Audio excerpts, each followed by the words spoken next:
예, 안녕하십니까. 2023년 8월 27일 일요일입니다. 자, 풀스크린 놓고 펜 잡고 가겠습니다. 한 주에 뭐 많은 일이 있었습니다. 하는 총재 기자 간담회도 있었고 3.5% 동결, 그다음에 파월 아저씨가 잭슨홀에서 얘기한 것도 있었고, 근데 생각했던 대로 예상했던 대로 뭐 큰 그런 이변이 있지는 않았죠. 주식시장에도. 지금 이번 주의 상황을 보면 어, 이번 주 토픽을 잡은 게 지금 파월 아저씨하고 통화정책하고 옐런 아줌마, 재정정책이 계속 둘이 극과 극으로 치닫고 있는 분위기인데 결국 이렇게 가면 누가 이길 건가? 제가 보기엔 둘 다 질 것 같아요. 승자가 없는 그런 게임이 될 것 같은데 자, 요약부터 빨리 가보면요.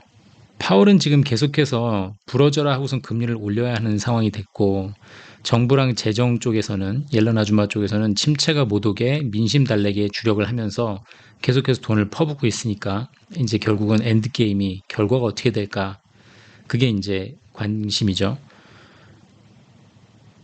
제가 보기에는 부러뜨리는 데는 파월 아저씨가 우선 승리를 하고 아직까지 못 부러뜨렸지만 정부에서는 그 부러진 것 때문에 뒷감당하기 위해서 더 큰 적자를 보면서 결국은 달러가 망가져가지고 둘 다 패배할 것 같아요. 그러니까 자기들 지금 갈 길로만 가고 있는 것 같아요. 파월 아저씨는 올려야 된다 그러고 자기 갈 길 가고 옐런은 정부에서 지금 갖다 돈 쓰는 거 그대로 갖다 찍어야 되니까 부채 발행하면서 자기 갈 길 가면서 딴 방향으로 놀면서 결국 둘 다 망할 것 같아요. 달러가 망가지면서. 그게 제 이번 주의 팀이고 이걸 보고선 지금 한국은행은 어떻게 되는 거냐. 기준금리를 계속 못 올리고 있는 건 그런데 재정 적자는 미국만큼은 아니죠. 그러니까 기준금리를 올리지도 못했지만 재정 적자는 미국만큼은 내고 있지는 않으니까 어중간해요. 중간에 딱 껴있는 상황인데 이 어중간한 상황에 서가지고 지금 눈치 보느라 바쁜 그런 분위기인 것 같아요. 계속 이렇게 어중간하게 외줄타기 하듯이 어중간하게 서서 버틸 수 있냐. 그 버티려고 지금 노력을 하는 거고 총재는. 살얼음 판을 걷고 있는 상황인데 저는 못 버틴다고 보는 거고요. 문제가 생기니까 금리를 올리셔야 된다고 하는 거고. 미국은 지금 이제 다음 챕터로 들어갈 때 문제가 생기는 게 저렇게 리먼 때 뺨칠 정도로 두 자릿수로 재정 적자를 내고 있는 상황이기 때문에 요 다음 챕터는 단순하게 나타나는 어설픈 경기 침체가 아니라 GDP 나와서 지금 3분기 GDP 성장률을 5.8%로 보고 있을 정도니까 이거는 뭐 골드락스는 둘째 치고 그냥 굉장히 강한 성장을 하고 있는 그런 경제 상황이 됐단 말이에요. 재정 적자에 힘입어서 돈을 위해서 뒤에서 찔러주니까 엄청 갖다 풀고 있으니까. 그렇다 보면 지금 경기 침체를 걱정할 수준이 아니라 컨테이전 이펙트를 동반한 번져버리는 위험을 동반한 달러 위기가 오고 정부 부채 위기로 가는 게 더 빨리 갈 것 같아요. 전에는 그래도 뭐가 하나 생긴 다음에 그거를 막기 위해서 돈 많이 찍어대고 금리 낮추고 뭐 이렇게 해서 달러 위기로 가고 정부 부채 위기로 갈 것 같았는데 이젠 지금 이걸 건너뛰고 바로 결론으로 가고 있는 게 아닌가 싶을 정도로 이 역경이 문제가 생기면서 다시 QE로 돌아갈 거고 ZERV로 갈 거고 Zero Interest Rate Policy 제로 금리 비슷하게 갈 거고 바로 갈 수 있을지 모르겠어요. 이제 그게 관건이겠죠. 파월 아저씨가 문제가 얼만큼 큰 게 터져야 피벗을 하고 돌아서고 하고 뭐 이럴지 그게 이제 관건일 거고 그걸 만약에 한다 그러면 단기로는 가능했지만 결국 중장기로 가면서 못 버틸 거라고 보는 거고요. 단기적으로는 그 안전자산 선호 영상에 힘입어서 달러가 반짝 강세를 보이다가 그러다가 요때 반짝 강세를 보일 때 어느 나라가 됐든지 재물이 될 텐데 이제 이게 누가 될 거냐. 영국일까요? 일본일까요? 중국일까요? 거의 다 아닐 것 같다는 거죠. 중국도 금수저는 아니지만 돌아가는 분위기를 보면 제가 더 얘기를 하겠지만 이 사람들은 어떻게 해서든지 그 난리 나는 걸 피할 것 같아요. 강해서가 아니라 덮어버릴 수 있는 나라이기 때문에 그거에 대해서 제가 좀 더 얘기를 할게요. 그러다 보니까 중진국이나 개발도상국, 한국 같은 나라들 이런 나라들이 이제 위험할 것 같다. 왜냐하면 지금 일본 GDP 대비 국가 부채를 보면은 270%, 280%가 있잖아요. 이만큼 갈 거라고 사실 상상을 못 했을 거거든요. 10년, 20년 전에 여기까지 갈 수 있을 거라고. 근데 계속 끌고 나가니까 강대국들이 계속해서 끌고 나갈 수 있는 그 힘이 사실 강하긴 강해요. 그렇죠? 저도 부러지고 미국이 날 거라고 예상을 하고 그러니까 달러가 약해지면서 금값이 오를 거다. 이렇게 이런 레파토리로 생각을 하고는 있지만 만약에 일본처럼 계속 일본은 지금 뭐 준기축통화인데도 저 정도니 아예 기축통화인 미국도 지금 120%, 130% 정부 부채 대비 저 GDP 대비 정부 부채가 120, 130%인데 이게 200%를 갈 수도 있거든요. 150% 갔을 때 부러질 수도 있고 175% 갔을 때 부러질 수도 있고 모르죠. 그거는 누가 얼마큼 공격을 치고 들어오냐에 따라서 그게 이제 다른 근본위제를 사용한 다른 화폐일 수도 있다고 제가 말씀을 드린 거고, 지금 32 트릴리언인데 52 트릴리언까지 갈 수도 있어요. 만약에 간다 그러면 그게 10년 남았다고 보면 앞으로 10년 동안은 계속해서 그냥 이렇게 어영부영 갈 수도 있죠. 저는 그럴 확률은 낮다고 보는데 그렇게 갈 수도 있는 것도 하나의 그 사이드가 있을 수 있다. QE의 끝은 어떻게 될 거냐 그러면 결국 저 문제 생기면서 뒤에서도 제가 좀 더 다루겠지만 이 기하급수적으로 늘어나는 부채를 이기지 못하고 결국은 지속적으로 밀려오는 인플레이션하고 싸우고 또 그것 때문에 문제가 생기면 또 부양책 있고 계속해서 이렇게 하면서 경제는 그 structurally 구조적으로는 굉장히 약하면서 계속해서 부양책에만 힘입어가지고 살아나는, 단순하게 그때 잠깐 고용성만 좋아지고 서비스만 잠깐 좋아져서 그렇게 가면서 결국 스태그플레이션하고의 싸움이 연속이 될 것 같다. 요게 지금 현재 뷰예요. 현재 상황인 것 같아요. 제가 전에 말씀드렸던 거랑 거의 비슷해요. 근데 요걸 한 번 더 짚고 넘어가 볼게요. 지금 제가 느끼기에 어떤 상황이냐면은 지난 2, 3주 동안 열심히 말씀드렸던 두 자릿수의 재정 적자, GDP 대비 9%, 10%에 가는 재정 적자를 찍고 있는데, 그러니까 지금 2.4%, 2.8% 2분기에 성장했다고 하는 거고 3분기에는 5.8% 갈 수 있다라고 하는 그런 말도 안 되는 소리가 나오는데 갈 수는 있겠죠. 그만큼 돈을 찍으니까.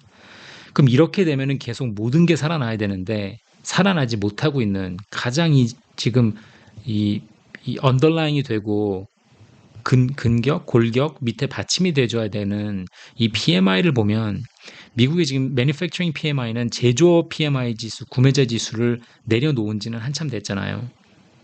지금 50 미만으로 떨어져서 계속 여기서 이렇게 놀고 있는 거는 이 숫자가 된 건 한참 됐고 아예 여기서 회복을 못하고 있는 상황에서 또 떨어지고 있는 거고 지금 현재 지금 47 밑으로 내려와 있는 거고, 그럼 서비스는 풀리는 돈에 의해서 이때부터 열심히 올랐단 말이에요. 지금 계속해서 한 12개월 이상. 그럼 계속 올라야 되는데 못 오르고 이제 다시 떨어지고 있는 분위기죠. 지난 세네 달 동안 이렇게 내려가고 있는 분위기잖아요. 그 제조업은 이제 포기했으니까 마켓도 관심 없고 연준도 관심 없다 쳐요. 아무리 그래도 제조업이 아무리 무너졌다고는 하지만 그래도 그 남아있는 제조업에서도 고용을 창출하고 계속해서 해야 될 텐데 아예 이런 식으로 그냥 sub 50로 50 밑으로 계속해서 가다 보면은 이쪽에서 생기는 고용은 아예 기대를 할 수가 없는 거고, 더군다나 지금 높아져 있는 이자율 때문에 시설 투자라든지 뭐 이런 거를 더 위축시키고 아예 그냥 제조업은 내려놨다고 봐야 되는 상황인 거죠. 제조업은 그렇다 치고 서비스 섹터를 보면은 50선 아래로 다시 이제 내려가고 있는데 이거를 그렇게 돈을 많이 풀어도 숏텀으로 지금 뭐 6개월, 12개월 정도는 이렇게 살리는 힘을 보여줬다 해도 구조적인 문제가 해결되지 않았으니까 다시 떨어지고 있는 분위기예요. 서비스도. 얘도 살아나야 되거든요. 얘가 차라리 뿡뿡 올라야 되는데 여기서 오르지 못하고 다시 꺾이는 분위기가 나오고 있으니까. 재정 적자를 이렇게 쓰고 있는데도 PMI가 다시 무너지는 형국으로 가고 있다. 결국은 이게 구조적으로 개선을 해서 펀더멘털리 스트롱 해갖고 성장하는 경제가 아니라 그냥 갖다 돈을 풀어 제껴가지고 사람들 주머니에 돈이 많아서 쓰면서 부양책에 힘입어서 올라왔던 그런 경제이기 때문에 그만큼 쉽게 다시 꺼질 수 있다는 거죠. 제가 지난 2달 정도 전에 이거 보여드렸던 건데 업데이트가 된 숫자가 있어서 다시 가져왔어요. 현재 지금 엄청나게 푸는 그 돈, 재정 적자에도 불구하고 2달 사이에 미국 국민들의 지금 상황은 더 악화되고 있어요. 카드 빚을 봐도 그렇고 카드 연체율을 봐도 그렇고 자동차 할부를 보면 너무너무 심각해요, 상황이. 그 돈을 푸는 게 당연히 돈을 풀어서 저렇게 지금 성장시키는 게 좋아는 보이지만 당장은 지금 옐런 재무부에서 승리하고 정부에서 승리하는 것 같지만 이 상황에서 지금 연준이 파월 아저씨가 같이 자기는 인플레이션 잡아야 되니까 자기 목표를 달성하기 위해서 저렇게 부딪히고 같이 서로 경쟁하는 구조로 가면서 문제가 생겼을 때 이 지금 안 좋아지고 있는 지표랑 지수들을 보면 끝이 굉장히 어글리할 것 같다. 그 말씀인 거거든요. 미국의 지금 크레딧 카드 밸런스를 보면은 요 전에 1 트릴리언 넘었다는 얘기는 들으셨을 거예요. 몇 번 다른 뉴스에서도. 그럼 6월 달에 사실 그때만 해도 이게 3월 달만 해도 1 트릴리언을 못 넘고 여기쯤 있다가 한 번 살짝 내려왔어요. 근데 지금 이제 7월 달 가면서 1.03으로 완전히 넘어서 쭉쭉 올라가고 있죠. 힘내고. 이게 지금 5.25% 불구하고 지금 이때 올라와서 여기 와 있던 수준하고 여기 와 있던 수준하고 굉장히 많이 올라온 거고, 이 기준금리 인상했을 때 전에 말씀드린 것처럼 살짝 주춤하다가 언제 그랬냐는 듯이 다시 열심히 계속 올라가 버리고, 여기에 더 문제는 연체율이죠. 연체율이 리먼 때 6.8%였는데 작년 22년 말에만 해도 2.5%였던 게 23년 4월 달에 2.8%까지. 그러니까 요거는 3개월 90일이 지나야 연체율로 잡히는 거니까 4월 말밖에 없는 거죠. 지금 자료가 아직. 7월 말 자료가 나오려면은 뭐 한 10월, 11월 돼야 되겠죠. 그때 되면은 보면 지금 추세를 보면은 3.4, 3.5% 예상하고 있어요. 여기까지 올라갔을 거라고.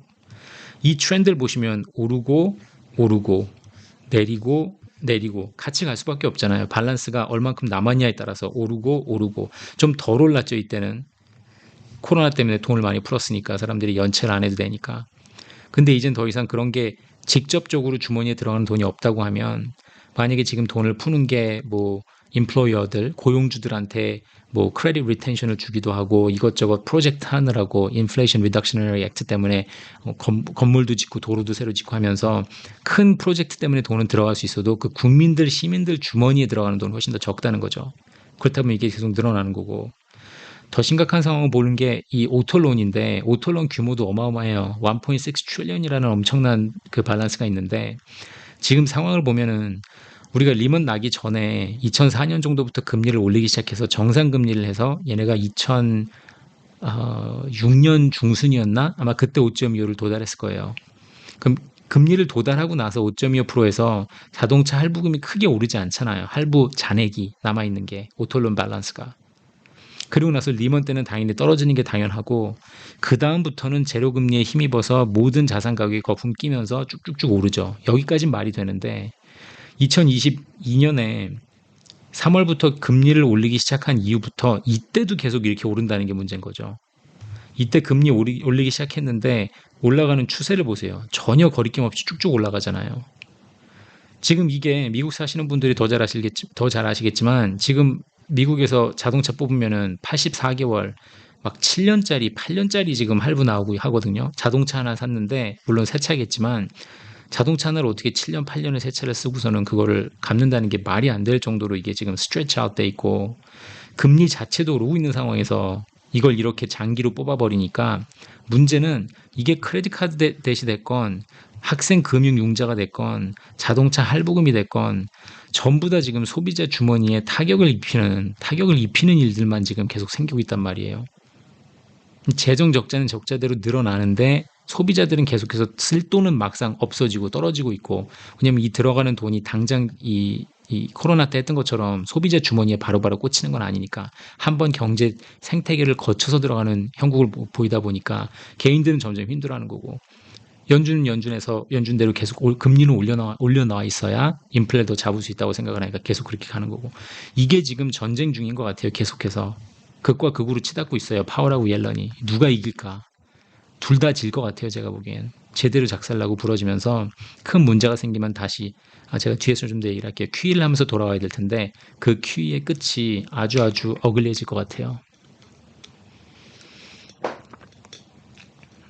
이번 하는 총재 기자 간담회 하면서 얘기를 한 게 두 가지만 말씀을 드리고 싶은데, 하나는 이 마지막에 이 기자 한 분이 질문을 했는데 굉장히 좋은 질문을 했죠.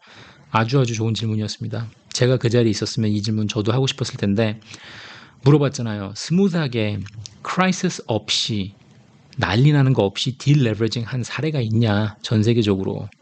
한국 부채 지금 가계부채 많다고 지금 걱정하시는데, 총재님 이런 사례가 있습니까? 당연히 없죠.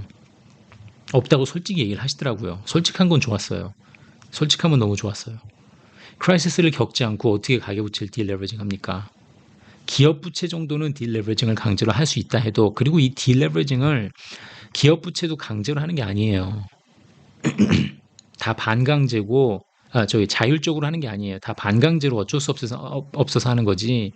물론 가계 부채가 기업 부채 딜레버리징보다 더 어렵다는 거는 저도 동의를 해요. 그래서 제가 계속 말씀드렸던 게 민주주의, 도덕적 해이가 난무한 이 자본주의 사회에서는 자발적으로 딜레버리징은 불가능하다고 말씀을 계속 드렸던 거고 이 세상에 누가 IMF 맞고 싶어서 리먼 맞고 싶어서 맞는 경제가 어디 있어요, 이 세상에. 그거를 바라는 중앙은행 총재가 어디 있겠으며 그거를 바라는 집권당 대통령이 누가 있겠어요. 거기다 끝에 이제 말씀 끝에 뭐 우리가 좋은 사례를 뭐 만들어야 되지 않겠냐 그러길 바란다라고 이렇게 이제 약간 귀여운 말씀을 하시는데 그거는 있을 수 없는 일이고 그렇기 때문에 환율을 제일 많이 걱정해야 되는 한국에서 자발적 딜레버리징 사례를 뭐 만들어내겠다 뭐 한다 이런 거는 거의 말도 안 되는 그런 이제 얘기인데 그렇게 뭐 그 포지션에 계시니까 그렇게까지 말씀을 하실 수밖에 없겠죠. 이게 기업 부도가 나면은 보통 어떻게 기업들이 딜레버리징이 되냐면 기업은 보통 부채가 있잖아요. 그거를 새 주인이 사죠. 그래서 그거를 새 주인의 빚 혹은 잘 돌리면 그게 새 주인의 자산이 되기도 돼요. 에셋이 되기도 돼요. 그래서 이거를 한번 그 새 주인, acquirer, 사는 회사가 이거를 떠안았을 때 그거를 채권자하고 합의를 통해서 워크아웃이라 그러죠, 보통. 이제 뭐 개인 하는 것도 워크아웃이고 회사가 하는 것도 워크아웃인데 경제나 금융권의 타격을 조금 줄일 수 있어요, 워크아웃을 통해서. 왜냐하면 수익을 창출할 수 있는 그런 구조가 있다 그러면 뭐 아이스크림 파는 회사인데 망했다 그러면 계속해서 아이스크림을 만들 수 있는 노하우는 있고 그 디스트리뷰션 채널만 가지고 있으면 계속해서 공급을 하면 되니까 기업일 경우에는 부채 정리하는 게 어느 정도 말이 돼요. 그리고 그 부담도 고통도 좀 나눠 가질 수가 있고. 근데 개인 같은 경우는 이게 굉장히 어렵죠. 수익을 창출하는 구조가 아니니까 가서 뭐 일해가지고 뭐 월급 받아가지고 천상 낼 수 있는 거는 그냥 밀린 이자 정도 되는 거니까. 기업 구조가 아니기 때문에 우선 그거를 방법이 개인이나 가계부채일 경우에는 그냥 무작정 기다려주든가 금융회사에서 그냥 대손실로 잡고 끝이 나야 돼요. 털고 말아야 되는 거죠. 그만큼 어려워요. 그리고 지금 총재 말씀하는 것 중에서 중간중간에 계속 껴놓고 싶어하고 노력하시는 게 GDP 대비 부채율이 낮아졌다. 그러니까 nominal value는 absolute value를 봤을 때 절대적인 숫자를 봤을 때는 부채율이 좀 부채 덩어리가 커졌지만 동시에 우리 GDP도 같이 커졌기 때문에 부채 비율은 낮아졌기 때문에 이거를 80%까지 끌어내리겠다라고 이제 약간 그런 빠져나갈 구멍을 만들어 놓고 이제 말씀하신 거죠. 맞는 말씀이긴 한데 절대 숫자를 보지 마라. 늘어난 거를 GDP 대비로 봐야 된다 말씀하시는데 이렇게 말씀을 하실 거면 아예 다른 나라하고도 비교를 하셔야죠. 같이. 다른 나라도 같이 줄었으니까. 지금 현재 2023년 first quarter 봤을 때 GDP 가계부채 한국이 지금 최고점이 105.5%까지 갔었는데 102.2%까지 내려왔어요. 세계 2위 정도 하고 있는 것 같아요. 호주가 111%로 1등 하고 있는 것 같고 아직도 캐나다가 거의 우리하고 비슷한 수준이고. 근데 한국은 여기서 50% 정도를 더할 수 있는 이 전세 대출을 포함이 안 돼 있죠. 여기에. 그거는 좀 약간 반칙인 거고. 우리가 GDP가 2천조인데 가계부채가 2천조라 그랬을 때 한 1,000조 정도의 더 전세 대출이 있다고 했으니까 뭐 더하면 3천조 되는 건데 요게 좀 애매한 포인트가 하나 있는 거고. 기업 부채만 놓고 봤을 때는 지금 세계 4위 정도 하고 있어요. 한국이 118%. 오히려 1년 전에 비해서 늘었습니다. 기업 부채는 115%에서 GDP 대비 118% 늘었고 좀 더 한심한 나라들도 있긴 하지만 어쨌든 우리가 지금 4위에 있는 거고 온리 괜찮은 건 아직도 그래도 그나마 비교적 괜찮은 거는 정부 부채가 44%다. GDP 대비해서. 그렇죠? 일본이나 뭐 미국에 비하면은 훨씬 낮은 그런 수준이긴 한데 우리는 이걸 이렇게까지 높게 끌고 올라갈 수 있는 그런 나라가 아니니까 더군다나 이게 낮기 때문에 더 위험한 거기도 하죠. 계속 왜냐면 정부 빚으로 막으려고 할 테니까. 문제가 생기면은 새마을이 됐건 레고랜드가 됐건 무슨 역전세난이 됐건 부동산 PF가 됐건 계속해서 정부 빚으로 막으려고 하고 인플레 생기면은 전기값, 가스값 올리지 않아가지고 인플레 잡으려고 하고 계속 정부 빚으로 더해지는 거니까 점점 더 위험해질 수 있다고 말씀을 드리는 거고. 중국이 부동산 부양 안 하는 거에 박수를 보내고 싶다고 했지만 이게 얼마나 국민들한테 큰 고통을 줄지 모르는 사람은 없어요. 이게 지금 뭐 장난이 아니잖아요. 이 중국 부동산의 수준이. 자기 나라의 GDP의 지금 3배에서 4배 정도 되는 규모가 중국 부동산 사이즈라고 하는데 미국이 1.5배라고 보면 훨씬 많은 거고 1.2배에서 1.5배라고 보면 그러니까 이 부동산 거품이 꺼진다는 거는 어마어마하게 힘들고 고통스러운 거지만 그래 이게 맨정신에 하기 힘들 정도로 큰 덩어리지만 그걸 알면서도 고전할 걸 알면서도 부양책을 필 수 있지만 안 피려고 하는, 제가 보기엔 그래요. 그러니까 뭐 안 피려고 하는 게 아니라 어쩔 수 없어서 저렇게 당하고 있는 거다라고 말씀하시기도 하는데, 그건 전부 다 뇌피셜인 거고, 시진핑이 무슨 생각을 갖고 어떻게 행동하는지 사실 우리 아무도 모르니까 그냥 추측만 해야 되는데, 그런 고전을 하면서도 잡고 싶어 하고 하는 것 같고, 거품을 빼려고 하는 것 같고, 그랬을 때 물론 당연히 한국 금융시장에서도 여파가 있죠. 당연히 출렁일 거고. 그렇죠. 그때마다 우리도 같이 출렁일 때마다, 문제가 있을 때마다 한국 정부도 한국은행에서도 구제금융 부양책으로 계속 이걸 막아줄 수 있을지, 이거 막아주려고 계속 백쓰다가 금수저 나라들, 중국 같은 나라들 따라하려고 하다가 한국이 오히려 리먼 백배 원흉이 될 가능성이 높을 것 같다. 그 말씀 드렸던 거고요. 자, 이게 지금 가장 요번 시간의 핵심 슬라이드인데, 제가 말씀드리고 싶은 게 이 지금 부채 스퀴즈를 누가 버티냐, 이 게임이라고 보시면 돼요. 그러니까 되게 당연한 거예요. 다 아시는 얘기긴 한데, 이거를 조금 더 자세히, 다 아시는 건지 어떤지 모르겠어요. 왜냐면 제가 받는 질문이, 제가 설명을 잘 못해서 그런 거겠지만, 부채 스퀴즈라는 거에 좀 더 포커스를 맞춰볼게요. 남한테 돈을 빌렸는데 내가 갚을 날이 됐는데 갚지 못했을 때 차압 들어가는 거 있잖아요. 왜 요즘도 그런 거 있는지 모르겠는데, 왜 옛날에 빌렸던 돈 안 갚으면 와서 막 집에다가 막 가구나 장롱 이런 데다 빨간 딱지 붙여놓고 가고 경매로 넘어가고, 이런 거 당연히 있겠죠. 예. 그런 식으로 부채 스퀴즈라는 컨셉을 조금 더 이해를 하셨으면 좋겠어요. 2010년 내내, 2010년대에 전 세계적으로 한국 포함해서 엄청나게 쌓였잖아요, 부채가. 저금리 시대 때. 그럼 지금 그거에 대한 대가를 치르고 있는 중인데, 이걸 누가 오랫동안 버티나 게임이거든요.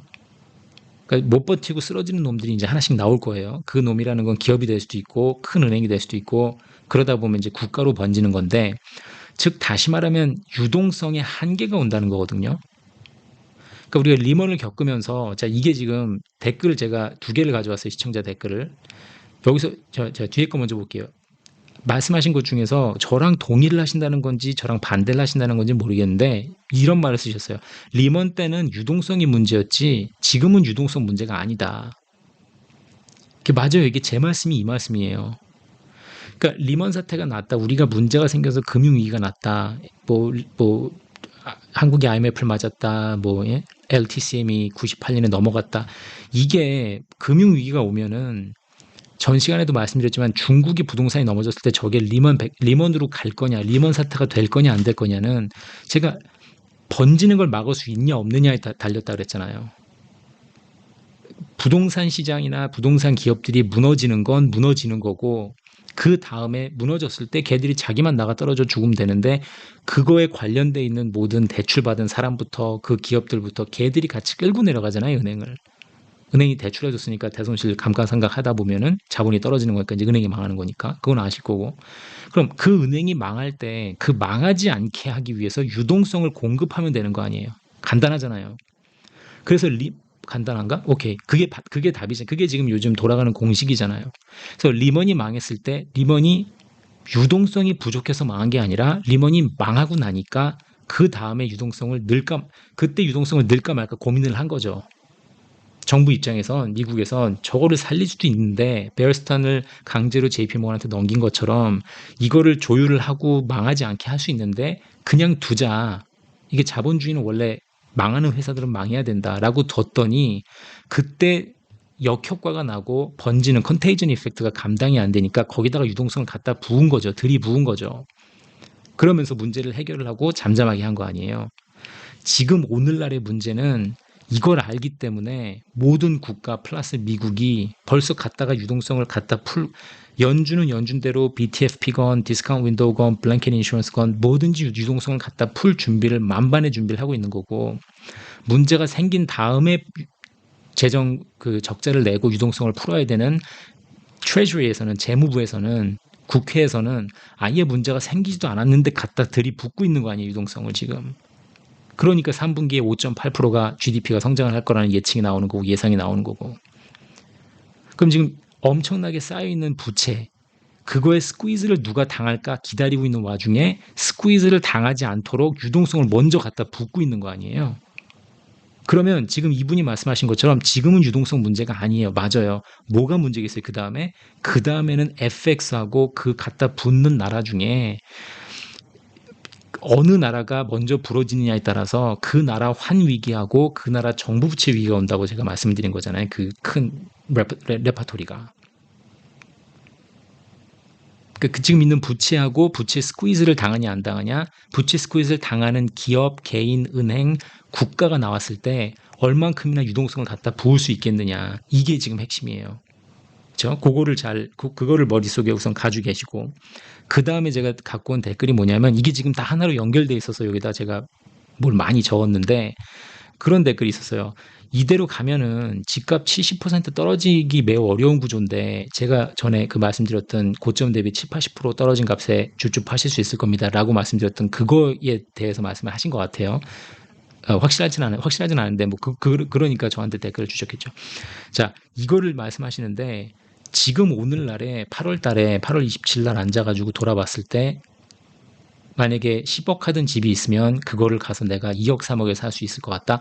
그렇게 안 될 거라는 생각을 하시는 게 왜 그런지는 아는데, 제가 드린 말씀은 이거 반복적으로 말씀드리지만, 고점 대비 7, 80% 하락한 값에 줍줍할 기회가 온다는 건 서울에 있는 집값 평균이 10억에서 2, 3억이 된다고는 달라요. 우선 그게 첫 번째 포인트예요. 평균 집값이 5, 6억이 돼 있는 상황에서 뎃 스퀴즈가 오면, 부채 스퀴즈가 와서 내가 차압을 당하고 급매를 하고 던지고 어떻게 해서든지 급하게 2, 3억을 주서 2, 3억이라도 챙겨야 되는 상황이 오면, 그러면 이거를 주축할 수 있다는 거예요. 경매장도 못 가는 상황. 경매 넘어가지도 않은 집을 가서 그냥 줍줍할 수 있는. 이때는 본인이 사는 사람이 캐시가 있어야 돼요. 이거를 스퀴즈를 경험하신 분들은 아실 거예요. 저도 너무 어려서 기억은 못하는데, 저도 고3이었으니까 IMF 났을 때. 지금 50, 60, 70대 IMF를 겪으신 분들은 그 스퀴즈가 들어와서 나라가 흔들리고 달러당 2,000원 가고 그냥 다들 나가 자빠지고 벨리압하고 부도가 날 때, 그때 스퀴즈가 얼마나 무섭고 내가 들고 있는 현찰 1억, 2억, 3억이 얼마나 큰 돈이 되고 가서 내가 자산을 그냥 확 사버릴 수 있는 그 기회가 오는지를 이해를 하실 거예요. 제가 이땐 그랬잖아요. 1금융권에서 주담대가 안 나오는 상황이 올 거라고. 집값이 아무리 떨어지고 내가 뭐가 있어서 받아야 되는 LTV를 뭐 80%를 주고 한다 그래. 그러니까 다운페이를 내가 충분히 많이 낸다 그래도 주담대가 안 나와서 1금융권이 대출 늘릴 수 없는 상황이 온단 말이에요. 그만큼 스퀴즈가 심하게 오는 상황이 왔을 때 10억 하던 게 평균 2, 3억이 되는 게 아니라, 이게 만약에 평균 5, 6억이면은 현찰로 가서 집주인한테 2억 내려놓고 3억 내려놓고 그냥 저한테 넘기시죠 했을 때 그냥 뺏어오듯이 뺏어오는 상황이 생긴다는 거죠. 다시 말하면 부채 없이 그냥 본인 자본으로 10억짜리를 사셔서 그냥 보유하고 계시면 이 난리통 다 떨어지고 올라가는 거 그냥 지켜만 보고 계시면 돼요. 하나도 다칠 건 없어요, 사실. 내가 그냥 10억짜리 집을 하나 보유하고 있으면, 혹은 내가 뭐 10억짜리 집인데 뭐 8억을 다운페이를 하고 내 돈이었고 2억만 대출을 했다. 그럼 이자 감당된다. 이자율이 뭐 4%, 5%, 6%가 올라가도. 그러면은 부채 스퀴즈를 당할 일이 없고 본인은 금매 안 하셔도 되죠. 그럼 그 집값은 그냥 뭐 평균 집값이 뭐 살짝 떨어져서 7억, 8억이 될 수 있을 거고. 이 스퀴즈라는 거는 굉장히 빨리 급격하게 눈 깜짝할 새 일어나고, 그 상황 따라서 IMF처럼 이게 오랫동안 한국을 고생시킬 수도 있고, 아니면 생각 외로 빨리 치고 다시 올라올 수도 있고, 그럼 그 상황에 따라서 봐야겠죠. 우리가 갖고 있는 foreign exchange reserve가, 외환 보유고가 얼마나 빨리 급격하게 떨어지느냐 아니냐, 이런 것도 봐야 될 거고. 그러니까 무슨 말씀인지 아시겠죠? 이게 지금 한국뿐만이 아니라 모든 나라들이 전부 다 부채가 너무 많기 때문에 어느 순간에 내가 부채 스퀴즈를 당하느냐, 그걸 당했을 때 우리나라가, 내 나라가 뭐 미국이 됐건 뭐가 됐건 얼만큼 나를 보호해 줄 수 있겠느냐. 지금처럼 각국에서 무제한 유동성을 공급하면은 아무 문제가 없는 거냐. 지금 그러고 있잖아요. 무제한 유동성 공급하고 있죠. 작년 10월 달에 영국에서 기일트 사태 났을 때도 이때 무제한 공급해서 막았잖아요. 국채 가격이 막 떨어졌잖아요. 크레딧 스위스가 넘어갔잖아요. 그렇게 큰 은행이 넘어갔는데 스위스 정부에서 나와서 다 유동성 갖다 불어넣고 UBS가 사도록 다 조치를 취해주니까 쓱 지나갔죠. 실리콘밸리뱅크도 그렇고. 이제는 이 금수저 애들이 유동성을 공급을 안 하질 않아요. 유동성 공급을 너무너무 많이 할 거예요. 제 말씀이 그거예요. 유동성 공급 없이는 이젠 살 수가 없단 말이에요. 이게 헤쳐나갈 수가 없어요, 스스로. 어느 기업이건 개인이건 어느 경제건. 그건 지났어요, 이제. 유동성 공급이 없는 세상은 없을 겁니다. 그러면 한국도 이걸 계속 따라하면 만사 오케이겠냐예요. 레고랜드 났으니까 들어가고 PF 위험하니까 들어가고 새마을 문제 생길 때 들어가는데 계속해서 우리가 이걸 얘들을 따라서 버틸 수 있겠느냐. 못 버틴다고 보는 거죠, 저는. 그래서 금수저보다 힘없는 부모, 즉 한국 같은 나라가 먼저 쓰러질 수 있고 이번에는 어느 국가가 쓰러든지 간에 FX 크라이시스하고 서브런데 크라이시스가 올 차례라고 계속 말씀을 드리는 거고 중국 같은 경우는 얄밉게 버틴다고 제가 생각을 하는 거고 중국이 왜 버틸 거라고 생각을 하냐면 댓글에 그런 것도 있었어요. 너 중국 부동산이 아무리 공산당이어도 못 덮는다. 이걸 덮을 수 있을 거라고 생각하는 건 너무 아니한 생각이다. 규모가 너무 크니까. 규모 엄청 큰 건 알아요, 저도. 제가 말씀드릴 때 그냥 솔풀경 저는 보통 뭐 농담 반 진담 반으로 솔풀경 너 비관론자 중에 최고다라고 말씀하시는 분들이 계신데 제가 그냥 간단하게 편하게 말씀드리면 되는 게 부동산 위기 이거 엄청 큽니다. 중국 폭망할 겁니다. 이게 리만 100배가 할 수 있습니다. 라고 말씀을 드리는 게 원래는 맞는데 이게 더 쉽고 이해하기도 쉽고 직관적이고 하니까 저도 이렇게 비관론을 펴는 걸 좋아하지만 지금 각 나라가 끝까지 갈 거라고요. 자기 죽어서 나가 떨어질 때까지 돈을 찍어서 어떻게 해서든지 자기가 그 다음 리만 100배 사태가 되지 않도록 젖먹든 힘까지 다 해서 끝까지 다 갖다 쏟아 부을 거예요. 어느 정부가 됐든지 간에. 그러니까 정부 간의 싸움이에요, 지금. 정부 간의 싸움이고 정부 간에 누가 데스크위즈를 당하지 않을 거며 누가 자기네 나라 환율을 끝까지 보호할 수 있느냐 그 싸움이란 말이에요. 그러면 강대국 정부가 이걸 싸울 수 있는 정도는 상상을 초월합니다. 물론 어느 정부든지 간에 한 번 넘어지면 회복이 불가능한 수준에 가죠. 그게 미국이 됐건 유로가 됐건 일본이 됐건 한 번 무너지면 이제 끝장이 날 텐데 중요한 건 일본이 지금 270%까지 가잖아요. 정부 부채가. 미국은 125% 가고. 이게 어디까지 갈지 모른다는 거예요. 제 당연히 레파토리는 가다가 부러지고 금 돌아오고 해갖고 뭐 달러가 약해지고 다 그 스토리는 있는데 이게 버티는 게 대한민국이 먼저 부러지겠느냐 다른 나라들이 먼저 부러지겠느냐 그게 된다는 거죠. 이건 제가 지금 굉장히 많이 말씀드려가지고 너무 많이 반복을 하는 것 같은데 이게 그냥 단순히 딱 70% 집값이 어떻게 떨어져 이렇게 보지 마시고 왜 제가 이 말씀을 드리는지를 이해하시면 돼요. 이 한국이 데스크위즈를 당하느냐 안 당하느냐가 핵심이란 말이에요. 데스크위즈를 당했을 때 한국 정부가 어디까지 계속해서 나서서 도와주겠다고 설칠 수 있을지. 또 중국 같은 경우에는 만약에 제가 뱅크런 같은 것도 막을 수 있다고 했는데 뱅크런 같은 거 어떻게 막냐. 아니 국내에서 만약에 뱅크런 때문에 폭동이 일어나면 얘들은 정신 분산시키기 위해서 막말로 대만 침공도 할 수 있어요. 대만 침공해가지고 단일화를 이끌어낼 수도 있고 무슨 짓을 할 수 있죠. 중국은. 독재국가니까 자기들 맘대로 하면 되니까.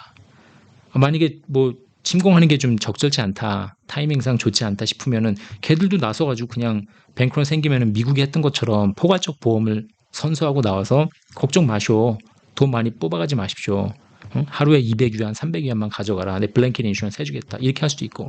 문제는 한국이 블랭켓 인슈런스라는 말을 꺼내는 순간 우리는 두들겨 맞는다는 거죠. 더 그만큼 약하니까. 야, 한국의 상황이 얼마나 안 좋길래 블랭켓 인슈런스를 해? 뱅크런을 막기 위해서? 그럼 달러 투자자들이 하나둘 그냥 불안해지면 바로 나가기 시작하면 그걸 감당을 못한다. 그 말씀인 거고. 그래서 한국이 환율 방어에 목숨 걸어야 된다고 반복해서 말씀드리는 거. 그렇죠. 높아져 있는 가계 기업 부채가 결국 환율 방어를 어렵게 만드는 거. 그렇죠. 이게 뭐냐면 한국 같은 경우 그럼 왜 자꾸 한국만 괴롭히냐. 한국만 괴롭히는 건 아니에요. 다 문제가 있어요. 지금 전 세계적으로. 이 부채에 짓눌려서 데스크윗을 당한다는 거는 사람들이 우리 뉴스 보면 나오잖아요. 뭐 나 200만 원 버는데 뭐 100만 원이 이자로 나가요. 빚이 그만큼 많이 있으니까 국민들이. 그 상황에서 사람들이 소비력이 감소하는 거 아니에요. 내수가 감소하고. 그러다 보면 약한 기업들, 중소기업들 부도 나는 거고 부도가 날수록 기업, 시설, 투자 감소하는 거고 한국은 결국은 제조업이 강해야 되는데 시설 투자 감소하는 거고 그럼 고용이 떨어질 거고 성장 둔화가 생기는 거고 GDP가 그러니까 지금 일본보다 낫네 뭐하네 아직 얘기가 나오는 거 아니에요. 이러는 와중에 계속 문제가 생기면 문제 생길 때마다 정부에서 이놈의 유동성 공급을 계속 한다고 나서게 설치겠죠.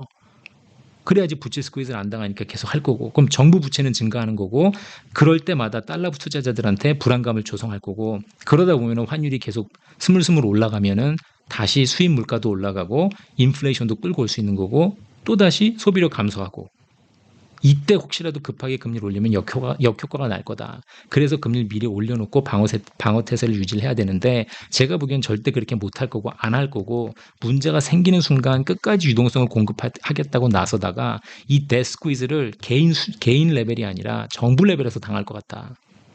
그래서 집값이 결국은 크게 떨어지는 거. 나라 자체가 굉장히 많이 기반이 흔들릴 것 같습니다. 라는 그게 맥락이었어요. 아 죄송합니다. 35분 됐네. 야, 이거 빨리빨리 한다고 하는데도 자 그러면 2장 더 남았는데 빨리 갈게요. 자 댓글에서 그럼 QE로 네가 돌아간다고 하는데 연준이 돌아가고 나면은 자산 가격 다시 올라가는 거냐 다시 되겠냐. 자 우선 파월 아저씨가 재무부에서 펀딩하지 않겠다 더 이상 QE를 안 간다. 미국 국채 안 사겠다고 원포를 놨기 때문에 플러스 인플레가 아직도 너무 높다고 반복하고 있으니까 쉽게 QE로 가진 않을 거예요. 그렇죠? 본인도 뱉은 말이 있으니까. 근데 첫 번째로 우선 QE로 돌입하기 전에 QT를 멈추는 게 순서겠죠. QT를 언젠가 멈추는 게 먼저일 거고 그 다음에 하지만 큰 문제가 터졌다 싶으면은 QE의 탈을 쓰고 있는 또 다른 방식으로 이제 유동성을 공급할 거라는 거고. 그럼 크게 두 가지가 있겠죠. QE로 돌아가는 상태, QE 형태가 최악의 상황이 생겼으니까 뭐 리먼 백배가 터졌으니까 긴급하게 유동성을 공급해야 되는 일이 있을 수 있을 거고 이때는 당연히 자산 가격이 떨어질 거고 공포심이 크니까 최악의 상황이 아니라 금리가 그냥 너무 올라서 개입을 해줘야 되겠다. 혹은 뭐 인플레이션이 충분히 잡힌 것 같아서 이제는 다시 QE로 가겠다. 뭐 그럴 확률은 적지만 그렇게 된다 그러면은 자산 가격이 단기적으로는 오를 수 있겠죠. 얼마나 오를까? 눈치 게임일 거고. 왜냐면 QE로 다시 돌아서는 순간 그때부터가 본격적으로 달러 약세가 될 테니까. 뭐 제 생각이고 제 바람이지만 그때 금값이 오를 것 같고. 그렇다고 봤을 때 달러가 약세가 되고 통화량은 다시 증가 추세로 올라갈 거고 QE로 만약에 돌아가면은 다시 인플레 유발할 수 있고 계속해서 부채는 상승하는 거고 한국이랑 약간 비슷하죠 레퍼토리가. 근데 얘들은 기축통화니까 좀 버틸 수 있다는 거죠. 그러다 보면 돈을 찍어도 성장 못하는 역효과까지 가지 않겠느냐. 결국은 스태그플레이션에서 허덕일 것 같습니다. 그로스 자체는 스태그넌트하고 저조한 상황이 생기면서 인플레이션이 같이 몰려오는. 아직까지는 그래도 돈 찍는 대로 지금 10% 재정 적자 내니까 5% GDP 성장이 나오고 있는데 이게 이제 계속해서 이자로 더 빠져나가는 돈 많고 생산성 떨어지고 하면서 얼만큼이나 GDP를 끌어올릴 수 있을지 돈 찍는 거에 비해서 결국은 그러다가 이제 허덕이다가 파이낸셜 리셋까지 가야 될 것 같다. 어떻게 다시 믿음을 주고 기축통화로서 신임을 주는지가 기축통화의 그 존폐성을 결정할 것 같다라고 이제 드리는 게 말씀이었고 근본 이자를 갈지는 모르겠고 제가 갔으면 좋겠다는데 자 두 가지 빨리 공고 예 지난 편에 죄송합니다. 제가 버핏이 단기채 산 게 맞는 것 같아요. 장기채가 아닌데 죄송합니다. 이런 뉴스가 좀 돌았었는데 제가 이거를 2주 전에 영어 뉴스권에서 많이 들었거든요. 그래서 Warren Buffett has announced buying position in the 10-year treasuries 이러면서 only one can be right. 이걸 제가 제 방송이니까 제가 말하기 전에 한 번 더 확인했어야 되는데 제 불찰이에요. 죄송해요. 예, 그러니까 장기채 샀다고 말하는 사람들이 꽤 있었어요. 그래가지고 저는 이게 장기채 샀구나라고 이제 약간 머릿속에 박혀 있다가 제 영상 만들면서 그냥 제가 자연스럽게 떠들었는데 제가 한 번 더 확인했어야 되는데 죄송합니다. 단기채 산 것 같아요. 예, 죄송하고 그 다음에 자, 저 코멘트 주신 거 댓글에서 천재지변 후 증시가 어떻게 될지 한번 생각해봐라 하셨는데 어떤 천재지변을 말씀하시는 건지 생각을 해보긴 하겠습니다. 근데 좀 더 말씀해 주시면 감사할 것 같고 중국 편 보시고 나서 야, 너 너무 네 뇌피셜 아니냐 그러셨는데 사실 제 방송이 거의 제 뇌피셜이에요. 예, 제 뇌피셜로 많이 구성이 돼 있고 홍사훈 경제쇼에 나오셨던 안위화 교수님인가 이분 얼마 전에 재미있는 중국 편 또 얘기하셨는데 댓글에 보면은 빙빙 돌려서 대답한다라고 말씀하시는 분도 계셨고 교수님 본인도 그런 말씀하셨어요. 지표가 우선 말이 안 된다, 모르겠다라고 하실 정도로 요즘 상황 돌아가는 특히 중국 문제에 있어서는 지금 전문가라고 하는 전문가든 뭐 유튜버든 뇌피셜이 많이 섞일 수밖에 없습니다. 중국 얘기에서는 답이 없거든요. 중국은 자료가 다 뻥이기 때문에 그냥 너무 믿지 않는 게 좋아요. 예를 들어 미국은 80% 자료를 믿고 10%를 이제 anecdotal evidence라고 일화적 증거를 보고 10%가 뇌피셜이라고 하면 중국은 한 10%만 자료 보고 큰 맥락 그것도 저는 중국 자료 절대 웹사이트 안 들어가고 미국 웹사이트에서 중국 얘기하는 그걸 보거든요. 그러면 한 10% 정도 일화적 증거라고 하면은 80%는 뇌피셜이 아닐까 싶어요. 자, 그리고 중국 부동산 그 문제 그 이후에 야, 이 타이밍에서 너 지금 이걸 일부러 터뜨린다고 말하는 거냐? 너무 맥락이 없다. 이렇게 말씀하셨는데 제가 조금 이게 아다르고 어다른 게 터지는 거를 부양하지 않는다고 하는 거지 일부러 터뜨린다고 말씀드린 건 아니거든요. 조금 달라요. 느낌이. 그러니까 연준이 QT를 하면서 만기가 되는 그 채권을 리뉴하지 않는 거하고 만기가 되지도 않은 그 채권을 갖다 팔면서 QT를 하는 거하고는 좀 다르잖아요. 예, 이게 이펙트도 다르고 느낌도 다르고. 그러니까 이게 터지니까 지금 중국에서는 이걸 계속 부양할 이유가 없다. 부양하면 안 되겠다라고서는 터지게 냅두는 거지. 가서 일부러 찾아가지고 못 살게 굴어가지고 터뜨리는 건 아닌 것 같아요. 좀 다른 것 같아요. 자, 또 시청자분께서 얘기하신 게 일본이 왜 제로금리 마이너스 금리로 무제한 양적 완화를 했는지에 대한 설명이 없다 그러셨는데 이 분은 확실히 새로운 시청자분이신 것 같아요. 환영하는데 제가 전 영상이 뭐 이것저것 있다 보니까 다 못 보셨을 거예요. 근데 제가 일본 편에서 좋은 디플레하고 나쁜 디플레 얘기한 게 있거든요. 이거 엄청 떠들었으니까 그런 거 보시면은 제가 전에 많이 커버했던 얘기가 많기 때문에 이렇게 하여튼 항상 시간에 쫓겨서 하다 보니까 또 매번 같은 얘기를 반복할 수 없으니까 그걸 조금 이해해 주셨으면 좋겠고요. 자, 이거는 또 욕먹은 건데 제가 저한테 무슨 너 전땅땡 유튜브 하던 놈이지 하면서 뭐 욕하신 분이 계셨는데 우선 이것도 몇 번 말씀드렸지만 저한테 이상한 필명을 갖다 붙이시고 욕하시는 분들 제발 그러지 말아주세요. 저는 이거 2022년 말에 처음 시작했거든요. 예, 그러니까 누구 얘기하시는 건지 잘 모르겠으니까 저 욕하시는 거는 상관이 없는데 제가 조금 누군지 알고 욕을 해주셨으면 좋겠어요. 저는 원래 비관론자라고 욕을 많이 먹는데 지금 여기서 욕하신 분은 저한테 낙관론만 펴다가 상황 안 좋아지면 말 바꾼다 뭐 이렇게 말씀하시더라고요. 이 더황당한 거는 이 욕하는 글에 엄지척이 엄청 많아요. 제가 며칠 전에 봤을 때 한 20개 정도 되는 것 같은데 그러면은 최소한 20명이 제가 지금 이 사람인 줄 안다는 소리인 거잖아요. 그렇게 봐야 되는 거 아닌가? 예. 그러니까 저 욕먹는 건 상관없어요. 욕먹는 게 유튜브 하는 사람의 일상인 건 아는데 제가 좀 한 얘기를 가지고 저한테 욕을 하셨으면 좋겠어요. 밑도 끝도 없이 누군지도 모르는데 다른 사람 것까지 해가지고 제가 사잡혀서 욕을 먹으니까 좀 이상해서. 그리고 제가 댓글 안 지운다고 이제 도배까지 하시는 분들이 계신데 댓글에다가 제발 조금 더 이렇게 성숙한 시청자 의식을 유지해 주시길 바랍니다. 이 댓글창은 퍼블릭 굿즈라고 좀 생각해 주셨으면 좋겠어요. 공원 가면 의자 있잖아요. 그렇죠? 그거를 다른 사람을 위해서 깨끗이 사용을 해야 또 이 높은 국민 의식이 돋보이고 이런 거잖아요. 시민 의식이. 그런 식으로 제발 댓글창을 좀 이렇게 퍼블릭 굿즈 아니면은 공공의 장소라고 생각을 하시고 좀 이렇게 센스 있는 커먼 센스 좀 있는 그런 모습을 보여주셨으면 좋겠어요. 도배까지 하시는 건 진짜 너무한 것 같아요.